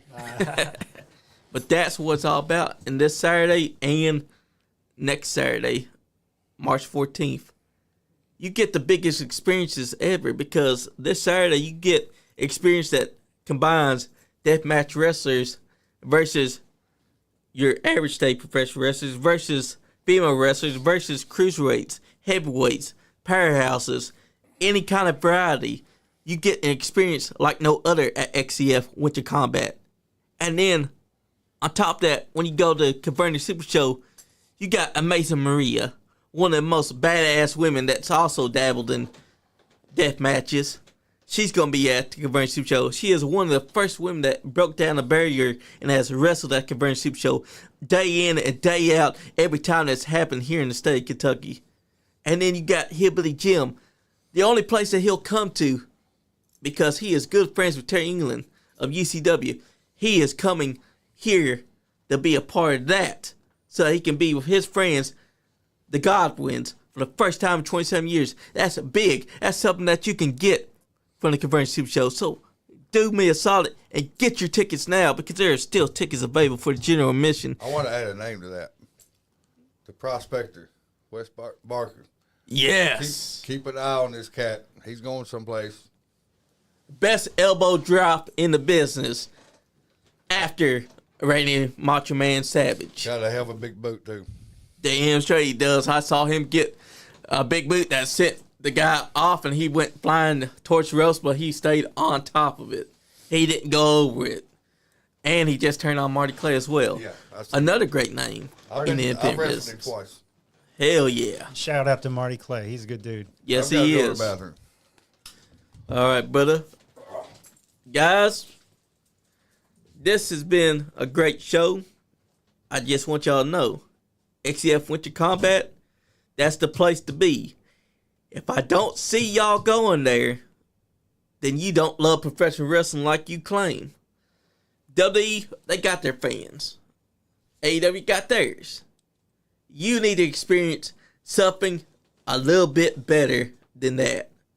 So why don't you give XCF your chance as the first time ever going to a local wrestling event? I promise you won't be disappointed because you'll get guys like this right here. Brandon Valor. He's been doing his thing there. Yeah, he's been cheating sometimes. Yeah, he's been trying to sneak his way in. But that's the experience that you won't get inside the average because he will give you shit inside the crowd when he's a heel. And if he's a babyface, he'll show you love. But guys, that's the experience that you won't be getting from WWE because think about it. WWE only does theirs when the show's going off there and when there's no cameras. But then, local independent wrestling, even if the camera's rolling, you're still going to be having these guys coming at you inside the crowd. They're going to be at the barricade jabbing jaws with you. They're going to be telling you to sit down, shut up, and shut your face. They're not going to wait until after the cameras turn off and be like, oh yeah, now I can interact with y'all. That's not how it goes. Independent wrestling, that's where it's at. And that's why we do what we do. That's what we are about. We may do WWE watch parties. We may do AEW watch parties, but that's not ours. Ours is local independent wrestling because that's what I've come to love. Because even though I loved WWE and I loved WCW and I loved AEW and TNA, I've come to appreciate local independent professional wrestling because that's where you get guys that help build the future of this business. Because you're never going to have this business having a future if you stick only to one company. You need to show love to local independent scene and show it the love that it deserved for such a long time, especially in the state of Kentucky. Because Kentucky, for the longest time, was treated like it no longer had an independent wrestling scene. But I've seen guys come, and I've seen guys build this great state up. Marty Clay, for example, the greatest fucking babyface I've seen. The man is the myth and the legend. And this Saturday, they get to see you guys go tear it down in that tournament. Hell yeah. XCF Winter Kombat. It's at Jeffersonville, Indiana at the legendary arena. Tickets are $20. Show starts at what, 6:30? Doors open at 6:30? Doors open at 6:30. The show starts at 7:30. Doors open at 6:30. Come out. We are going to give you a wild show. And that's cheap pricing too. $20, that's cheaper than you'll get at any big event. I promise you. Great food, great concessions, kid friendly. That's right. That's what it's all about. Because XCF is all about bringing you a diverse roster of talent. You're not just going to get deathmatch wrestlers. You're going to get pure wrestling athletes. You're going to get guys that know MMA, guys who know jiu-jitsu, guys like Omega D who knows how to work the body part to his advantage. Doesn't wrestle with boots because he don't feel like wearing boots. And I can't blame him because we had Kevin Von Erich who wrestled with no boots on. Although there was one time where his toe did get stomped. For some reason, I've not seen anyone try to replicate that. If I wrestle Omega, I'm stomping those toes all day long. Exactly. That's his Achilles heel. But Rusev, no boots. Remember, he wrestled with no boots. Umaga, no boots. You know, so it's Yokozuna, no shoes. And Yokozuna was... Marina Shafir does not wrestle. So some people, especially martial arts practitioners, prefer to... Oh, Speedball Mike Bailey. Yep. No boots. So, you know, especially martial artists like to go Exactly. Yeah. And guys, you need to be out there. Tell them what the address is to the arena. I think it's 1019 Spring Street, Jeffersonville, Indiana. Yeah, we're right across the river from Louisville, so you just go across the river. First exit. And if you're in Lexington, it's only an hour drive. It's not that far. You just go across that bridge from Louisville, and you're in the arena's vicinity. And I promise you, you won't regret making XCF your first night of professional wrestling. Nothing like live. That's right. What's up, Connor Bills? He said, what's up? Looks What up, like Bill? he's a referee. Hell yeah, we love our zebras. Around That's here. right. Yeah. And you know, guys, Charlene, AJ, Peyton. who? Peyton. Peyton Bowman. Yeah, Peyton. Yeah. So yeah, I think that's the 3 we got that night. Hell yeah. Oh, okay. Cool. I Peyton think- Bowman still doing referee I was just thing? naming referees I knew. No. Like, It may not be him. I know Charlene, AJ. Yeah. Charlene, I've seen several times. Not for sure about the third one. Yeah. I mean, Peyton Bowman was a great referee when he was doing it, though. yeah. He's good he's good at video as well. Dallas Edwards.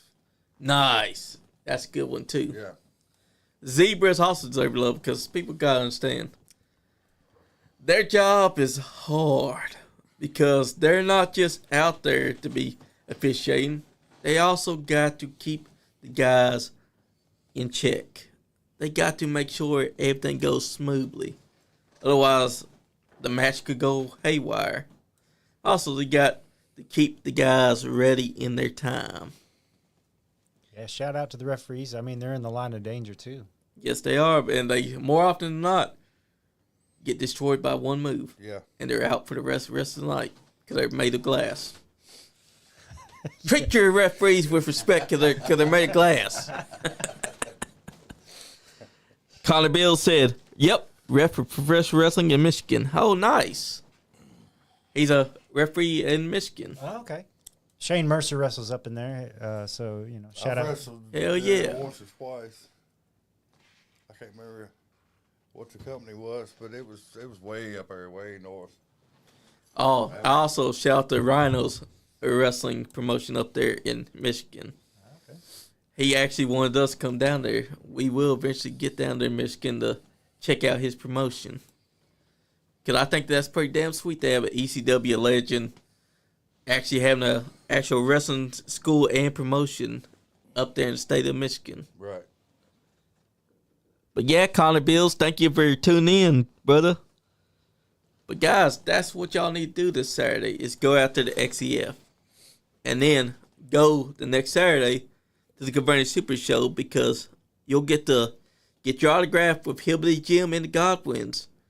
You might even get to see the slop bucket get used. And trust me, the slop bucket does get used a lot by the Godwins.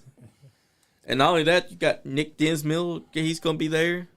I've got a picture with him when I was like probably in my early 30s. maybe. Nice. That was, 40, 50 years ago?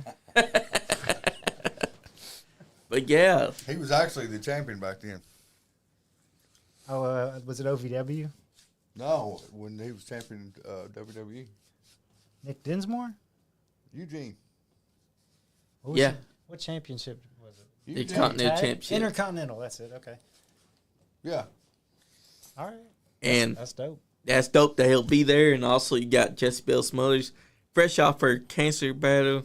This is going to be her first time back inside the wrestling ring. Shout out Jessie Bell Smothers. She's real nice. I've met her. Yes, a few she times. is. Connor Bill said, if you guys have a chance, check out Chaos Wrestling on YouTube. Chaos Wrestling. All right. We'll check it out. Well, check it out, brother. Because that's what it's all about. It's all about promoting and putting over in professional wrestling. Because to me, I consider that the new territory days without all of the backhandedness. Because you got promotions working together. You got people that are working to build these talent up. Because wrestlers need the talent built up. Because if they're not being built up, then you're not getting stars. You need the talents to always be treated like the stars that they are. And I'm just saying, folks, you want a great experience? XCF Winter Kombat is that experience. So is the Conversion Super Show. So get your asses in gear. Get your asses up. Go purchase tickets because those tickets are cheap. $20 is cheap. Get in there, get you some good food, and enjoy some great fucking action. And then you got the Conversion Super Show, which also has cheap prices. You have no excuse not to go. Trust me, all it takes is just a little drive, and you're there. Horse Cave, Kentucky, Converted High School, Converted Super Show. Get it done. Hell yeah. Y'all want to say y'all's goodbyes, brother? Well, Johnny, I want to say thanks again for having us at a Nice Guy Andy podcast. You guys have been doing this for a number of years. We've seen you out at a lot of local shows. You guys are always awesome to work with. You all are the super fans that keep wrestling alive, and we really appreciate it, man. We appreciate you as well, brother. Hell yeah. Yeah, this is my first time, man. I loved it. So I appreciate you having me. And like I said, XCF Winter Kombat, March 7th. Come watch the Hammer. That's right. Folks, as I've been stressing this entire time, you need to go out there to XCF Winter Kombat because you're about to see Madman Pondo and Brandon Lee for the first time in a long time lock horns. You got a more seasoned Brandon Lee now taking on a deathmatch legend, and they both want this match. You got the Hammer taking on a man that he is, for the first time ever, stepping into the ring with, Douglas. And he's going to have to find a way to overcome that odds. And then you got Brandon Valor here. He's going to find a way, as he said, to get to that championship. And then you got Zodiac and Charles Colton. That's a match to see. Omega D, Ari Alexander, Queen of the German Suplex. He's promised that he's going to be bringing out his suplexes. And he has a damn near infinite version of suplexes that he's come to bring out to her. He told her, take your pick. Which one? He's going to hit them all. That one's going to be great. And then you got Shane Mercer, the Iron Demon. You want to see him as well. So guys, go out to the arena, Jeffersonville, Indiana. Winter Kombat this Saturday night, March 7th. You have no excuse not to. If you're in Lexington, it's only an hour drive. You go across that bridge and you're there. And also, if you're even close to the state of Indiana, you have no excuse not to go. Just a drive. Go there, pay for those tickets, get in, witness some best great action that you're ever going to witness. And with that, I got one thing to say to y'all. If you're not having fun, you ain't getting none. Damn Skippy. Yeet yeet. Nice Guy Andy podcast. Skullface Records Radio.